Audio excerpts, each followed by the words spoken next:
Hi guys, welcome to my channel. In this video, nakabili tayo ng MHL to HDMI.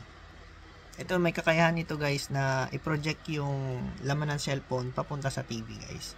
So mga supported na cellphone guys, S3, S4, S5, Note 2, Note 3. So pwede rin siya sa S1, S2, HCT, HTC at saka LG guys. So ito yung itsura niya guys. So ayan guys, ito yung connector niya guys, micro to micro.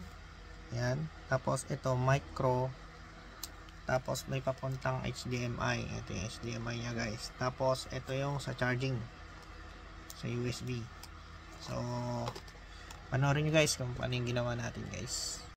So hi guys, napagana na natin siya guys. Kailangan pala ikabit itong isang cord papunta doon guys. So ayun guys, gumagana siya guys. So subukan naman natin manood ng YouTube guys kung gagana siya.